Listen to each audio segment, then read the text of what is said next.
DreAllDay.com. Dre Baldwin, DreAllDay.com. Want to talk here about staffing. Any of you who is either employed at a job or you are a manager, hiring person, HR person, and I'm not talking about at some big company or some big office building, even though that could be the issue, but I'm talking about at regular, everyday businesses that people go into. So, for example, I'll give y'all an example. I just came from picking up some food from some place called Sweet Green. And I like Sweet Green. They got pretty quality, high quality ingredients. They opened up a bunch of locations down here in South Florida. I go into the spot to pick up my food. I don't usually honestly, I don't even like ordering food delivery that much, like Uber Eats and stuff like that, because by the time the food gets there, it's not like fresh anymore. And I've had too many experiences with the drivers. They just be taking too long because I think everybody uses it, so the drivers take too long. I'm hungry, and then the food don't come for like an hour and a half, and I don't like this shit. So usually I just go pick up my food. Most of the time my shit gets delivered, but if I need to order food, I go get it. So I pick up this food, I go in the spot, and I need to use the bathroom real quick because I was driving around. I made a couple stops. I go in the spot, I didn't pick up my food yet. And I asked the woman, she's at the counter, there's nobody working there. I'm like, yo, can I get the code for the bathroom? Because it has a little code on it. You know how they do at Starbucks, they got codes on the doors. And she's like, because they had one of the bathroom doors had a sign on it that said out of order, but I know they have more than one bathroom. So I could see one that said out of order. I said, does any one of these bathrooms work? She said, yes, they do, but she didn't give me the code. And I know she knew there's a code. And I said, all right, well, what's the code? And she's like, yeah, it has a code, but we usually only give it to get. And the first I said to her, before I even said that, I said, I'm picking up food. Can you give me the code for the bathroom? She said, yeah, we usually only give the code to guests. And I said to her, motherfucker, I'm picking up food. I just told you that. And then she went and opened the door for me. Like, she didn't even give me the code. She wouldn't actually open the door for me instead of giving me the actual numbers. Why that matters, I don't even know. But I guess she was playing a bathroom cop. So then I go in the bathroom, use the bathroom. The bathroom dirty as shit. It looked like nobody has cleaned it all day. And I went there like right when the thing opened. So which means nobody cleaned it the day before and nobody cleaned it that day, but she's trying to play cop to the bathroom. And this is just a small microcosm of a bigger point. But a lot of businesses that I go in these days, where was I at? Like 2 weeks ago, I went to pick up some food from a different spot. And they didn't notice that I had placed the order. I placed the order online through their app. And this is not the same business, different business. And I get there and I tell them the name, and the guy didn't see it, and then he told the other guy, then they talk to each other, then dude looks at the computer and they're like, oh shit, they forgot the order. So then dude goes and puts the order together real quick. It took him like 2 minutes to put the whole thing together. And I said to them, like, yo, I ordered this like 30 minutes ago. Should have been ready 15 minutes ago. And the dude that was working there, I don't think he spoke English all the way. So he was kind of like shrugging his shoulders-ish. Like, I don't know what you want me to do. I can't do anything. I'm not going to do anything. I don't give a fuck. He didn't say anything, but I don't think he can speak English. But anyway, that business, that one where that happened, I'm not spending any more money there. And they know who they are because I communicated with them. And then their response, they didn't even really respond and say anything back or try to make the situation better. And here's the reason why this is a challenge for everybody, because these days with all the options that we have, especially with everyday retail businesses like food, people got so many choices that if you do one thing that people get pissed off or they don't like it or it's just a bad experience, they don't ever have to come back to your business again. And they got so many other choices that if they never come back to your business, then it doesn't matter. Like, they can get food and they're not going to starve not eating at your business or not buying from whatever it is that you're selling when there's a lot of competitors. And here's the bigger issue, because it's not really about, my expertise is not really in customer service, even though, to be honest, and I'm not even joking when I say this, I could do customer service better than a lot of these entry-level employees do their jobs. I could do their jobs better than them right now today, and I've never worked there. The only thing any of these employees can do, like when I go in some of these businesses, only thing any of these people can do better than me is they can work the computer, because they know how the computers work. I don't know how the computers work. So somebody showed me how to work the computer, and I'm pretty good on computers. Within a day or two, I could do everything they could do better than them, because these people have a very poor communication skills. They just don't know how to talk to people in such a way to, let me say this in a better way. When you are running a business or you're working at a business, you don't have to be running it. You're an employee at a company and a customer comes in and a customer has an issue. It's your job to understand the position that you're in. Your position is you are servicing the customer. You're servicing the buyer or the client. you and them are not on equal level at that point. And I think that's kind of like the mindset that I've seen from some of these people. Now again, I can't purport to read their minds, but it's just the energy that I get from some of these folks is that they think that they and I are on equal leveling, even though I'm the customer and they're the worker. When you're the worker at a business, understand that the customers are your bosses. Even if you might have a boss like the manager, but if you're an entrepreneur, you own a business, your customers are your bosses, because if all of them decide that they don't want to buy from you anymore, you have no business. You make no money, and the whole game is completely over for you if your customers stop showing up. The challenge for a lot of workers, especially these entry-level people working at these companies, and it's not just them, sometimes the managers as well, but these entry-level folks who just, they apply for a job in a company, they don't have any people, they need somebody, so they just hire anybody, and they end up with these sorry motherfuckers, is that these people who have this energy of, well, look, I'm getting paid no matter what. Like, they getting their $10, whatever the wage is, $20 an hour, no matter what kind of job they do, whether they're good or bad. The challenge with this is these people are representing your business. So if you own a business and you put some entry-level people there making $10 an hour there, they're representing you. So when they talk to the customer and the customer has a bad experience with one of your workers, then that customer might decide, I'm never buying from this business ever again. I'm never spending another dollar with this company ever again. And you got to eat that. You got to deal with the pain from that decision, even though it wasn't you who did anything that caused them to not want to deal with you anymore. But you did do something, because you put those weak people on the front lines of your business to deal with your customers. And these could be people who are responding to your emails. These could be people who are answering your phones. They could be people working at the counters at your business. And these could be the people who somebody asked them, yo, can I get the code for the bathroom? These kind of situations. The person who's supposed to be preparing your meal that you ordered on the app 30 minutes ago and they didn't make it because nobody was paying attention to the app. Like, these little things, they could seem like innocuous little things, but they start to add up and they cost the business in the long run. And the biggest challenge of this whole deal is that a lot of business owners don't even understand that this stuff is happening, or they do understand it. There's a couple things. Number one, they don't know that it's happening because they're not paying attention. Number two, they do know that it's happening and they don't know what to do about it because they have excuses like, well, look, I can't find high quality people to work here, so I just got to work with whatever I got, which is a bullshit excuse, but it is a reason that people give. It's really an excuse, but they call it a reason. Or they do know what's going on and they don't even think there's anything they can do about it.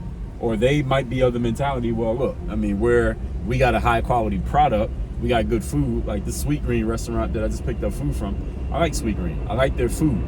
It's just sometimes the staff are not very helpful. And again, it's not because anything wrong with Sweet Green, the company, but actually there is something. What is that they put these sorry motherfuckers on the front line of their business, and these are the people that the customers are dealing with. And somebody like me, I can explain this and I can understand what's happening. I can understand the issue, and I'll still deal with Sweet Green, at least as of now, unless they do something crazy. I'll still deal with them, understanding that the sorry people on the front lines of their business are not representative necessarily of the company's mindset. But somebody else who couldn't quite understand this and break it down the way I am, they might just say, well, fuck this company.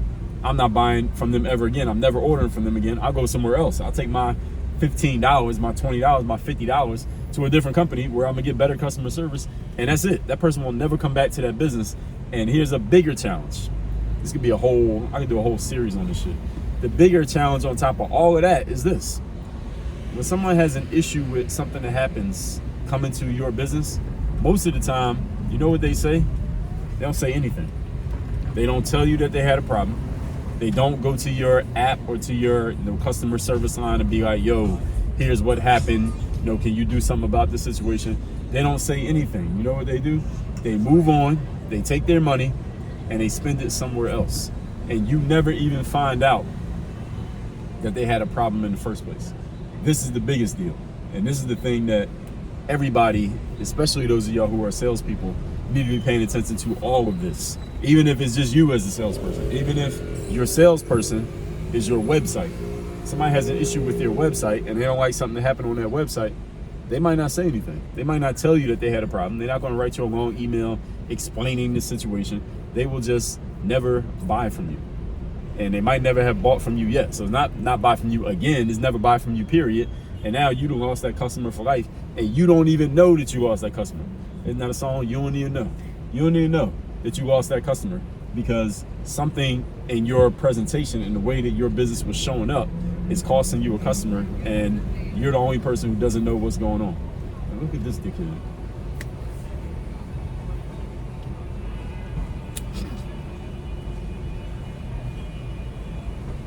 So I'm trying to drive here. It's 2 single lane roads. This woman tries to jump out of the lane and is blocking the whole lane now because she couldn't wait 2 seconds for this Uber driver to load his vehicle up. Anyway, so see, these are the kind of people that work at the front lines of these businesses that I'm talking about right now. That woman that y'all couldn't see her, but these kind of situations. And why do I think this is happening? I don't know. One thing is, I'm wondering, because look, I work frontline jobs, and I'm talking about the main thing I'm talking about here is not the websites. I'm talking about the entry-level frontline employees. So these are like, you walk into a business and they're the people working at the front desk or the front counter. These individuals, the people answering the phones and stuff like that. I remember, I'll give you another example. There's a business down here in Miami, Black-owned business. And they are pretty popular on social media. I'm not going to say the name of them because I'm not going to trash them here. And I'm also not going to give them any, I'm not getting them any marketing or free promotion either. Either way, whatever, however you would take it as I'm talking about them. Black-owned business. I went to this business like 3 times, picked up food. I knew what I wanted. They had a nice looking menu. They got nice branding, all that stuff. I ordered something one time. They messed up the order. It was like something missing out of the order. I was like, all right, it can happen. It can happen one time.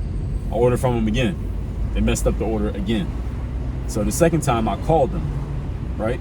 I called them and I'm like, yo, I was just there and I ordered this, but this was in the order. And the girl who picked up the phone, it was the same girl who was working at the front counter when I walked in to pick up my food.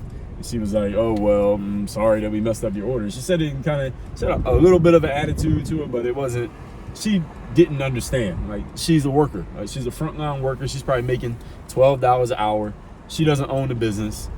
What the hell does she care whether somebody like me has a problem with the order? Because she's getting paid her $12 no matter what, right? No matter what she does, she gets paid her $12.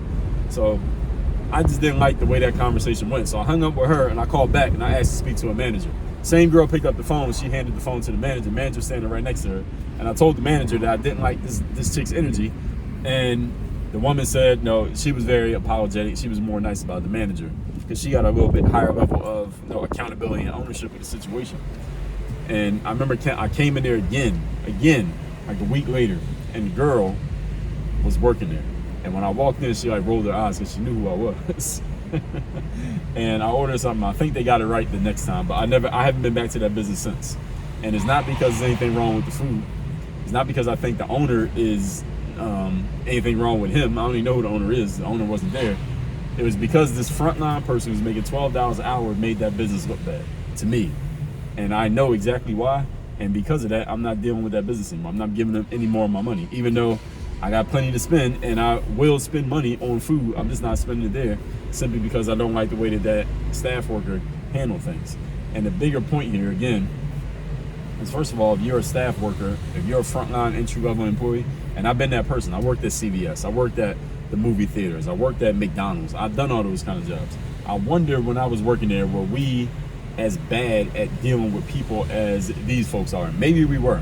All right, so I'm giving the benefit of the doubt to these people that I see working these kind of jobs right now. I understand it's not the most exciting thing. It's not like they're making you rich by you working there. And maybe you don't even feel like being there all the time. I get it. So maybe we were just as bad as they were, but I just notice it more acutely these days. And it causes me to not spend money with companies. So this is really for the entrepreneurs out there, the owners. If you got anybody working for you and representing you, you need to be on top of them. You need to be on their ass, over their shoulders, on their heads, making sure that they are representing you and your business the way that you want to be represented, because it only takes 1 or 2 situations when someone doesn't like how the exchange goes, and they're just going to take their money elsewhere, folks. And especially with the internet now. Now, back in the days when I was working at a McDonald's or something like that, all right, if you didn't like the McDonald's in the mall, then you could go somewhere else, but you had to find another place that was in the mall. These days, if I don't like the food on 10th Street I could order from someplace on 24th Street. I don't like what's on 24th Street. I can order someplace on 80th Street. Why? Because the internet has shrunk all of that. So it gives me way more options as a consumer than I had back in the days when I was limited to where I could physically get to. Now I'm not limited to that. I'm not even limited for the most part by being able to call people. I just get on the internet. As long as a car can get from there to where I'm at, I can get this stuff. So all of you who are business owners, pay a lot of attention to the communication that you're having with people, because these little subtle communication things with people, it can cause people to either keep coming back to you, or it can cause people to never come back to you. And if you're not paying attention, I guarantee your $10 an hour staff, they don't give a fuck, because they're still getting their $10 from you no matter what they do. Whether they show up well, whether they do what you told them to do, whether they're assholes to customers, whether the customers like it or don't, they still get their $10 and you're the one who's going to pay for it. So that's a big problem. So make sure you're paying attention. Work on your game. Oh yeah, 2 things. Number 1, get my daily motivation text. Hit me at my number 305-384-6894 every day. Get my daily motivation. Number 2, you want to learn more about this stuff where I break down complex stuff and make it real simple for you. And we work on your personal and your business game every single week on a live 2-hour training. That is my Bulletproof Mastermind. It's the only place you can work with me directly is in my mastermind. Bulletproof Mastermind, which is group or one-on-one coaching. All that information is at workonyourgameuniversity.com. Work on your game. Dre all day.